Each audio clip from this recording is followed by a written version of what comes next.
ಮನೆಯಲ್ಲಿ ಮುಂಜಾನೆ ದೇವರಿಗೆ ದೀಪ ಹಚ್ಚಿ ಕಾಪಾಡಪ್ಪ ಅಂತ ಪ್ರಾರ್ಥನೆ ಮಾಡ್ತಾರೆ. ಆದರೆ ಆ ಕುಟುಂಬ ದೇವರಿಗೆ ಹಚ್ಚಿದಂಥ ದೀಪವೇ ಮರಣ ಶಾಸನ ಬರೆದಿದೆ. ಅರಿಯದೆ ಮಗ ಮಾಡಿದಂಥ ತಪ್ಪಿಗೆ ಅಪ್ಪನ ಜೀವ ಹೋಗಿದೆ. ಈ ಕುರಿತಾದಂಥ ಒಂದು ಹೃದಯ ವಿದ್ರಾವಕ ಸ್ಟೋರಿ ಇಲ್ಲಿದೆ. ದೇವರಿಗೆ ಹಚ್ಚಿದ ದೀಪ ಮನೆಯೇ ಸುಟ್ಟು ಭಸ್ಮ, ಬೆಚ್ಚಿ ಬೀಳಿಸುವ ಭಯಂಕರ ಸಿಲಿಂಡರ್ ಬ್ಲಾಸ್ಟ್.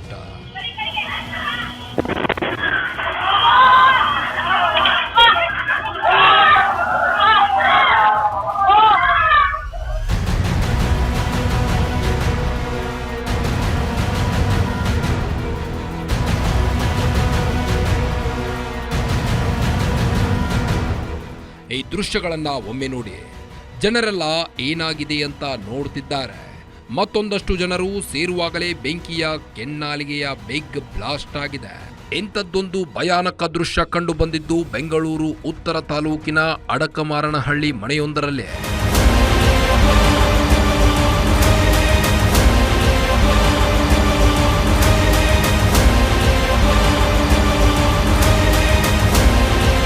ಗಂಗಯ್ಯ ಎಂಬುವರ ಬಾಡಿಗೆ ಮನೆಯಲ್ಲಿ ಬಳ್ಳಾರಿ ಮೂಲದ ನಾಗರಾಜ್ ಅವರ ಪತ್ನಿ ಲಕ್ಷ್ಮೀದೇವಿ, ಮಕ್ಕಳಾದ ಬಸನಗೌಡ, ಅಭಿಷೇಕ್ ಗೌಡ ಪುಟ್ಟ ಸಂಸಾರ ಕಟ್ಟಿಕೊಂಡಿದ್ರು. ಮಗ ಅಭಿಷೇಕ್ ಖಾಲಿಯಾಗಿದ್ದ ಸಿಲಿಂಡರ್ ಬದಲಾಯಿಸುತ್ತಿದ್ದ. ತುಂಬಿದ ಸಿಲಿಂಡರ್ನಲ್ಲಿ ವಾಷರ್ ಇರಲಿಲ್ಲ. ಹೀಗಾಗಿ ರೆಗ್ಯುಲೇಟರ್ನಿಂದ ಪದೇ ಪದೇ ಹಾಕಲು ಯತ್ನಿಸುತ್ತಿದ್ದ. ಮನೆ ತುಂಬೆಲ್ಲ ಗ್ಯಾಸ್ ಲೀಕ್ ಆಗಿತ್ತು. ಕೆಲಸಕ್ಕೆ ಹೊರಟಿದ್ದ ನಾಗರಾಜ್ ದೇವರಿಗೆ ದೀಪ ಹಚ್ಚಿದ್ದಾನೆ. ಇದರಿಂದ ಮನೆಯೇ ಸುಟ್ಟು ಭಸ್ಮವಾಗಿದೆ. ಕಿರ್ಚಾಡ್ತಾ ಇದ್ರು. ಅವರು ಕಾಪಾಡಕ್ಕೆ ಒಬ್ರು ಬಂದ್ರು. ಆಮೇಲೆ ಅವ್ರು ಒಳಗಡೆ ಹೋದ ತಕ್ಷಣ ಏಮ ಕಿರ್ಚ್ಕೊತಾ ಇದ್ರು ಮನೆಯವರು. ಕಿರ್ಚ್ಕೊಂತಿದ್ದಂಗೆ ಅವ್ರು ಈಚೆ ಕಡೆಗೆ ಬಂದ್ರು. ಅಷ್ಟೊತ್ತಿಗೆ ಅವರು ಬ್ಲಾಸ್ಟ್ ಆಯಿತು. ಇವರೆಲ್ಲ ಬಂದ್ಬಿಟ್ರು. ಆಮೇಲೆ ಅವ್ರು ಲೇಟಾಗಿ ಬಂದರು. ಏಟು ಜಾಸ್ತಿ ಆಗಿದೆ. ಕಾಪಾಡಕ್ಕೆ ಬಂದಿರೋರ್ಗಾಗಿದೆ. ನಾನು ಇಮಿಡಿಯೇಟ್ ಆಮೇಲೆ ಹಾಸ್ಪಿಟ್ಲಿಗೆ ಕರ್ಕೊಂಡು ಹೋದೆ. ಗ್ಯಾಸ್ ಲೀಕ್ ಆಗಿದ್ದಕ್ಕೆ ಸಹಾಯಕ್ಕೆಂದು ಪಕ್ಕದ ಮನೆಯವರನ್ನ ಸಹಾಯಕ್ಕೆ ಕರೆದಿದ್ರು. ದುರಾದೃಷ್ಟವಶಾತ್ ಬೆಂಕಿಯ ಕೆನ್ನಾಲಿಗೆಗೆ ಮನೆಯ ಯಜಮಾನ ಸೇರಿದಂತೆ ಸಹಾಯಕ್ಕೆ ಬಂದಿದ್ದ ಪಕ್ಕದ ಮನೆಯವರು ಸಹ ಸಿಲುಕಿದ್ದು ಕೂಡಲೇ ಸ್ಥಳೀಯರು ಆಸ್ಪತ್ರೆಗೆ ರವಾನಿಸಿದ್ರೂ ಸಹ ಚಿಕಿತ್ಸೆ ಫಲಿಸದೆ ನಾಗರಾಜ್ ಹಾಗೂ ಶ್ರೀನಿವಾಸ್ ಮೃತಪಟ್ಟಿದ್ದಾರೆ.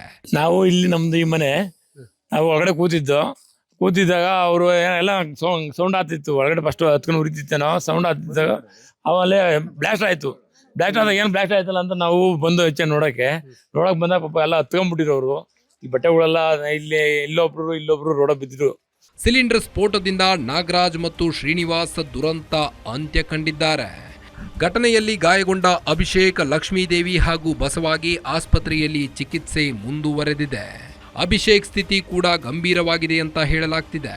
ಘಟನೆ ಸಂಬಂಧ ಮಾದನಾಯಕನಹಳ್ಳಿ ಪೊಲೀಸ್ ಠಾಣೆಯಲ್ಲಿ ಪ್ರಕರಣ ದಾಖಲಾಗಿದೆ. ಮೂರ್ತಿ ಬೀರಯ್ಯನ ಪಾಳ್ಯ, ಗ್ಯಾರಂಟಿ ನ್ಯೂಸ್, ನೆಲಮಂಗಲ.